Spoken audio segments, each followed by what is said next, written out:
अस्सलाम वालेकुम, मैं हूं रिजवान अशरफ। सुप्रीम कोर्ट पाकिस्तान में इस वक्त फौजी अदालतों में सिविलियंस के ट्रायल के मुतालिक बहुत अहम तरीन समाअत हो रही है और इस समाअत में जो रिमार्क्स दिए जा रहे हैं वो बड़े ज़बरदस्त किस्म के हैं और उसे ऐसा लगता है कि यहाँ से कोई ना कोई उम्मीद पैदा हुई है। और ये जिस तरीके से सिविलियंस का ट्रायल किया गया है फौजी अदालतों में, ये सारे के सारे ट्रायल ख़त्म किए जा सकते हैं और यहाँ से पीटीआई वालों को रिलीफ मिल सकता है, क्योंकि इसमें इस वक्त जितने भी लोगों को फौजी ट्रायल से गुजारा गया है वो सारे के सारे पीटीआई के हैं और अभी कुछ अर्सा पहले ही उनको धड़ाधड़ सजाएं सुना के तो मुख्तलिफ जेलों में, मुख्तलिफ पाकिस्तान की जेलों के अंदर मुंतकिल कर दिया गया, जिसमें लीडरशिप के लोग भी शामिल हैं और आम लोग भी शामिल हैं।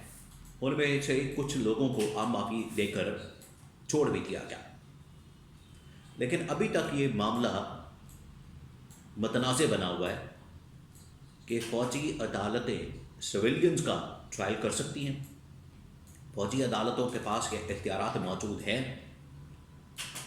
इस हवाले से सुप्रीम कोर्ट पाकिस्तान में बड़ी अहम तरीन समाअत हो रही है।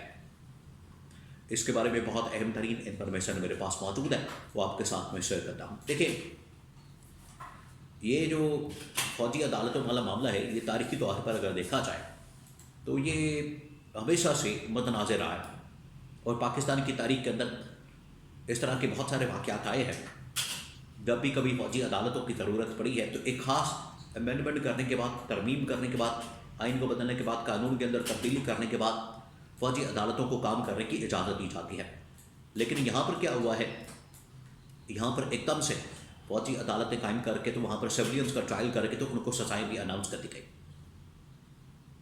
अब सुप्रीम कोर्ट पाकिस्तान में आइनी बेंच बना हुआ, आइनी बेंच 7 रुकनी आइनी बेंच है जिसकी सरबराही कर रहे हैं जस्टिस अमीनुद्दीन खान। ये 7 रुकनी आइनी बेंच फौजी अदालतों की जो इस वक्त सूरत हाल है या फौजी अदालतों में सिविलियंस के ट्रायल के मुतालिक जो इस वक्त मामला है उसकी तहकीकात, उसकी समाअत कर रहा है। इंटर कोर्ट अपील जो है वो यहाँ पर दायर की गई।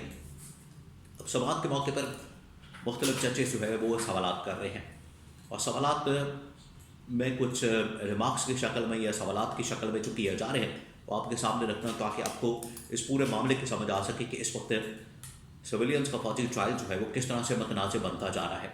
और यहाँ से अगर फैसला आता है तो इन रिमार्क्स की बुनियाद के ऊपर अगर देखा जाए तो ये फौजी अदालतों का जो ट्रायल है ये भी फारिग हो सकता है। सबसे पहले तो फौजी अदालतों का जो वजूद है, फौजी अदालतों का जो कायम होना है, फौजी अदालतों को जिस तरीके से बनाया जाना है उसको चैलेंज किया जा रहा है, उसको देखा जा रहा है कि फौजी अदालतों का इख्तियार क्या है, दायरा इख्तियार क्या है, ये किस मकसद के तहत, किस दायरा इख्तियार के तहत या किस कानून के तहत ये वजूद में आती हैं।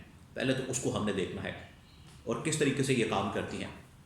तो वहाँ पर जजेस इसके दायरा इख्तियार के ऊपर सवाल उठा रहे हैं कि जब मुल्क के अंदर ऑलरेडी अदालतें मौजूद हैं और वहाँ पर मुकदमात चलाए जा सकते हैं, वहाँ पर मुकदमात चलाए जाते हैं, तो फौजी अदालतों में सिविलियंस के मुकदमात क्यों जा रहे हैं।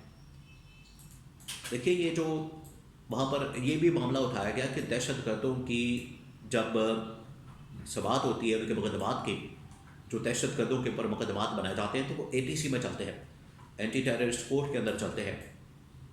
तो यहाँ पर ये जो वाक़या हुआ है 9 मई का, क्या ये दहशत गर्दी से भी ऊपर का वाक़या है कि जिसके लिए फौजी अदालतें कायम करना पड़ी और फौजी अदालतों में सिविलियंस का ट्रायल करना पड़ गया? क्या ये मामला ATC कोर्ट में नहीं जा सकता था, इंसदाद दहशत गर्दी की अदालत में नहीं जा सकता था, वहाँ पर नहीं इस केस को सुना जा सकता था? ये भी वहाँ पर सवाल उठाया गया। तो इसके दायरा इख्तियार के ऊपर भी क्वेश्चन किया जा रहा है, इसके दायरा समाअत के ऊपर भी क्वेश्चन किया जा रहा है, इसके वजूद के ऊपर भी क्वेश्चन किया जा रहा है।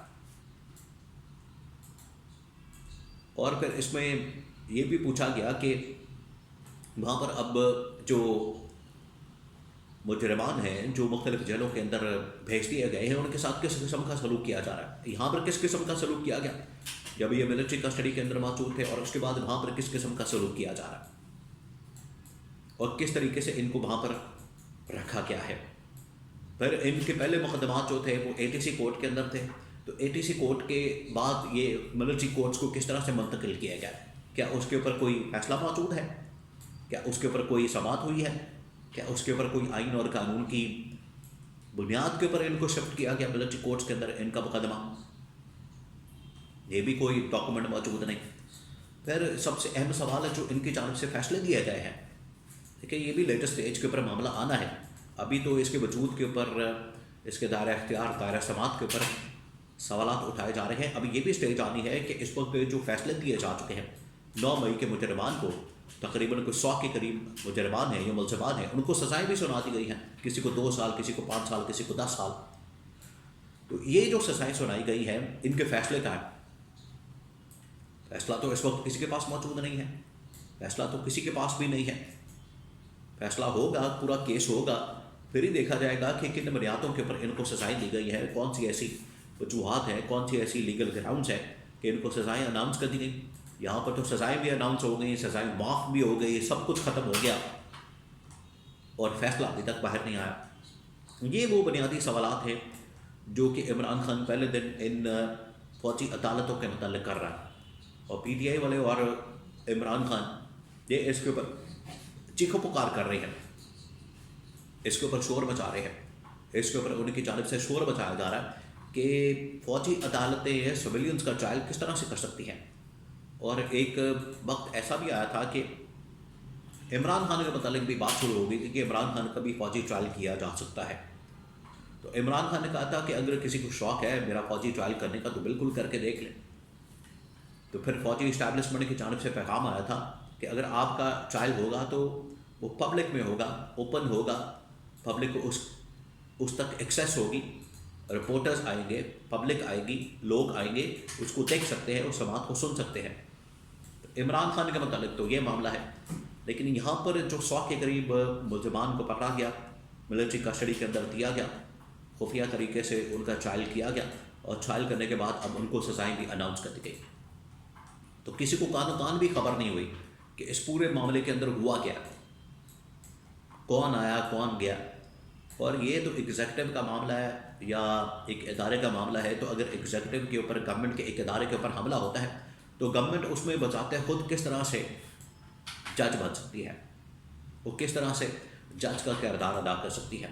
जज भी खुद बन जाए, वकील भी खुद बन जाए, मुद्दई भी खुद बन जाए, तफ्तीशी भी खुद बन जाए, सारा मुकदमा भी खुद लड़े और सज़ा भी सुना दे और उसके ऊपर एग्जीक्यूशन भी करवा दे। ये सबसे अहम सवाल भी उठाया गया था वहाँ पर मौजूद जजेस की जानिब से। तो ये बड़ा अहम तरीन मामला खुला हुआ है इस वक्त, जो कि इमरान खान के लिए एक बहुत बड़े रिलीफ का बाइस बन सकता है।